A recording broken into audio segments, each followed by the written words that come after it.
تعدوا نعمت اللہ لا تحصوها ان اللہ لغفور رحیم صدق اللہ العظیم صدق رسولہ النبی الامین الکریم الرؤوف الرحیم ونحن على ذلك لمن الشاہدین والشاکرین والحمد للہ رب العالمین۔ اللہ رب العزت کا شکر ہے کہ اللہ پاک نے اس اپنے مقدس گھر میں ہمیں نماز پڑھنے کی سعادت عطا فرمائی، اور اللہ تبارک و تعالیٰ کا ذکر اور اللہ رب العزت کی تذکیر اور تسبیحات اور تقدیسات کرنے کا موقع فراہم فرمایا۔ اور سب سے بڑی نعمت اللہ پاک نے ہم کو یہ عطا فرمائی کہ جس کا ہم زندگی بھر شکر کرنا چاہیے کہ اللہ پاک نے ہمیں امت مسلمہ میں پیدا فرمایا اور حضور پاک علیہ الصلوۃ والسلام کی امت خاصہ میں ہمارا شمار فرمایا، اور جس کا ذکر اللہ پاک نے قرآن مجید میں کنتم خیر امت کے القاب سے نوازا کہ تم ہی بہترین قوم ہو، تم ہی بہترین امت ہو۔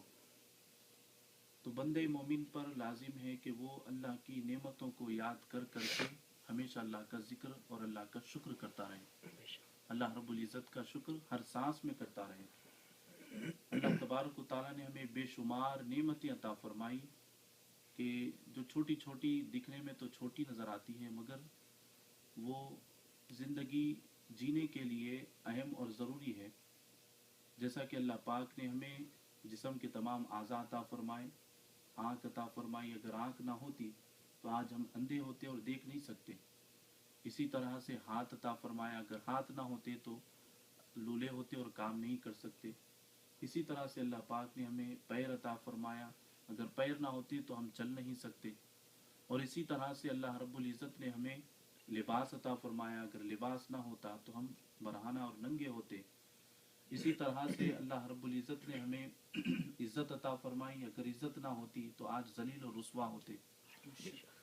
تو اللہ پاک نے ہمیں اتنی بے شمار نعمتیں عطا فرمائی کہ جس کا ہم شمار ہی نہیں کر سکتے، جس کو ہم کاؤنٹ ہی نہیں کر سکتے۔ قرآن مجید میں اللہ پاک نے ارشاد فرمایا وَإِن تَعُدُّوا نِعْمَةَ اللَّهِ لَا تُحْصُوهَا، کہ تم اللہ کی نعمت کو اگر شمار کرنا چاہو، کاؤنٹ کرنا چاہو تو لا تحصوها، اس کو ہرگز کاؤنٹ نہیں کر سکتے۔ پھر فرمایا کہ ان نعمتوں کو یاد کرو اور میرا کثرت سے شکر ادا کرو۔ لئن شکرتم لازیدنکم، کہ اگر تم میری نعمتوں کا شکر ادا کرو گے تو نعمتیں بڑھتی چلی جائے گی۔ If you thankful to Allah subhanahu wa ta'ala, Allah subhanahu wa ta'ala will increase his نعمہ، اللہ رب العزت اپنی نعمتوں کو زیادہ کرے گا، اضافہ کرتا چلا جائے گا۔ اور حضور پاک علیہ الصلوۃ والسلام کی حیات طیبہ جب آپ اٹھا کر دیکھیں تو زندگی کے ہر لمحے میں، زندگی کے ہر گوشے میں حضور پاک علیہ الصلوۃ والسلام اللہ پاک کی عبادت کرتے اور عبادت کے بعد اللہ کا شکر ادا کرتے۔ کوئی رات ایسی نہ ہوتی کہ جس میں حضور پاک علیہ الصلوۃ والسلام اللہ پاک کی بارگاہ میں سربہ سجود ہوتے اور قیام کرتے، نمازیں پڑھتے، پھر اس کے بعد دعا کرتے کہ پروردگار تو مجھے معاف فرما۔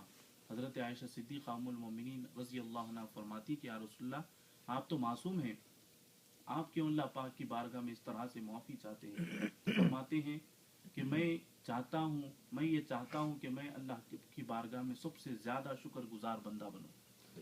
یہ حدیث پاک ہے حضور پاک علیہ الصلوۃ والسلام کہ پھر اس کے بعد یہی معاملہ صحابہ کرام رضوان اللہ علیہم اجمعین کا ہوتا۔ پھر اسی طرح سے جتنے تابعین و تبع تابعین مفسرین گزرے اور اولیاء اللہ صالحین گزرے، زندگی کے ہر لمحے میں وہ اللہ رب العزت کا شکر کرتے کہ دو نعمتیں بڑی عظیم نعمتیں ہیں۔ ایک تقدیر الہی پر راضی ہونا، اللہ کی تقدیر پر راضی ہونا، یعنی اللہ تعالیٰ ہمارے ساتھ جو بھی معاملہ کرے اس پر راضی ہو، اور دوسرا اللہ کی نعمتوں پر شکر گزاری کرے۔ یہ دو جو صفتیں اگر کسی کے اندر آ جائے تو فرمایا کہ وہ اللہ کا دوست ہے، اللہ رب العزت کا محبوب بندہ ہے۔ ہارون رشید علی رحمت الرضوان ایک مرتبہ پانی پی رہے تھے، گلاس لیا آپ نے، تو ایک مجذوب نے کہا کہ بادشاہ سلامت پانی پینے سے پہلے ایک بات سن لیجیے۔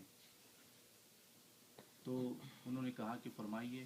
تو ہارون رشید رحمت اللہ علیہ سے مجذوب نے فرمایا کہ फर्ज कर लीजिए कि ये गिलास का पानी पूरी दुनिया में सिर्फ एक ही गिलास पानी हो, एक ही गिलास पानी हो, और इस गिलास के अलावा यानी एक गिलास पानी के अलावा पूरी दुनिया में कोई पानी मौजूद ना हो, तो और आपको सख्त शिद्दत की प्यास लगी हो और ऐसा वक्त हो कि अगर आप पानी ना पिए तो आपकी जान भी जा सकती है, तो ऐसी सूरत में आप एक गिलास पानी की कीमत कितनी अदा करेंगे?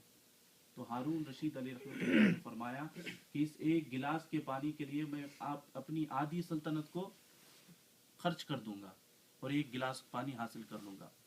फिर इसके बाद वो मजजूब इलाही ने कहा कि दूसरी बात मैं आपसे ये कहता हूँ कि आपने पानी पी लिया, आधी सल्तनत खर्च करके पानी पी लिया, अब इसके बाद ये पानी बाहर नहीं निकल रहा हो, यूरिनेशन नहीं हो रहा हो, और डॉक्टर और तबीब सिर्फ पूरी दुनिया में एक ही हो, और पानी को बाहर निकालने के लिए इलाज करने वाला जिसकी कीमत बेइंतहा ज्यादा हो, तो अपने इलाज के लिए एक गिलास पानी को बाहर निकालने के लिए कितनी मालो दौलत आप खर्च करेंगे? तो हारून रशीद अली रहमतुल्लाह ने फरमाया कि पूरी आधी सल्तनत जो बची हुई है उसको खर्च कर दूंगा। तो हारून रशीद से वो मजजूब इलाही ने कहा कि आप गौर करिए कि अल्लाह पाक ने आपके लिए हर रोज कितने मशरूबात अता फरमाए हैं, बेकीमत अल्लाह पाक ने बेशुमार आपको मशरूबात अता किए, पानी अता किया, लेकिन कभी एहसान का जिक्र नहीं किया। और अल्लाह रब्बुल इज़्ज़त इतने गिलास आपको पानी बेकीमत अता करता है, तो अल्लाह ताला का कितना शुक्र अदा करना चाहिए। तो एक गिलास पानी भी हारून रशीद की सल्तनत से ज्यादा कीमत रखता है। तो अल्लाह पाक हर बंदे मोमिन को कसीर नेमतों से नवाजता है। ये तो पानी है, तो कसीर नेमतें ऐसी नेमतें हैं कि जिसकी आप कीमत ही नहीं लगा सकते हैं। तो बंदे मोमिन को अल्लाह पाक की कितनी इबादत करनी चाहिए, कितना शुक्र अदा करना चाहिए। और वो लोग जो अल्लाह के दोस्त होते हैं वो हर लम्हा अल्लाह का शुक्र अदा करते हैं, और यही शुक्र के इवज में अल्लाह पाक क़यामत में उनकी बख्शिश फरमा देगा। इबादत फराइज ये तो अल्लाह रब्बुल इज़्ज़त ने इसको खर्ज बनाया है, पांचों नमाजें, रोज़ा, ज़कात, हज और कलीमे तौहीद पढ़ना, कलीमे तय्यब पढ़ना, अल्लाह रब्बुल इज़्ज़त की वहदानियत बयान करना, ये तो खर्ज है। कुरान मजीद में अल्लाह पाक ने इरशाद फरमाया, या अय्युहन नासु अब्दू रब्बकुमुल्लज़ी खलक़कुम वल्लज़ीना मिन क़ब्लिकुम, फरमाया कि लोगों उअबुदू रब्बकुमुल्लज़ी, तुम उस रब की इबादत करो, अल्लज़ी खलक़कुम, जिसने तुमको पैदा किया। अब यहाँ पर जो अल्लज़ी का माना है ये है कि ये उअबुदू का सिला है अरबी ग्रामर के हिसाब से। इसका माना ये होता है कि उस रब की इबादत करो जिसने तुमको पैदा किया।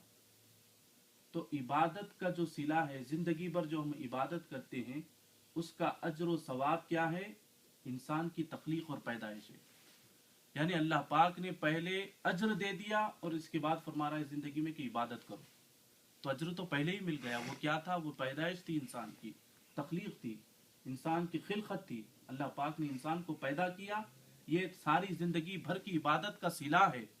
अब इसके बाद अगर कोई आबिद को, इबादत गुजार को अल्लाह पाक दोज़ख में डाले तो कोई अल्लाह की बारगाह में शिकवा नहीं कर सकता, इसलिए कि अल्लाह पाक ने पहले अज्र दे दिया। अगर कोई आबिद को अल्लाह तबारक व ताला, कोई इबादत गुजार को अल्लाह ताला दोज़ख में डाल दे तो ये अल्लाह का अदल होगा, इंसाफ होगा। और अगर किसी गुनाहगार को अल्लाह पाक जन्नत में डाल दे तो ये अल्लाह का करम होगा। तो बंदे मोमिन को अल्लाह के करम पर नजर रखकर हमेशा अल्लाह का शुक्र अदा करना चाहिए। अल्लाह रब्बुल इज़्ज़त की बारगाह में कसरत से शुक्र करे।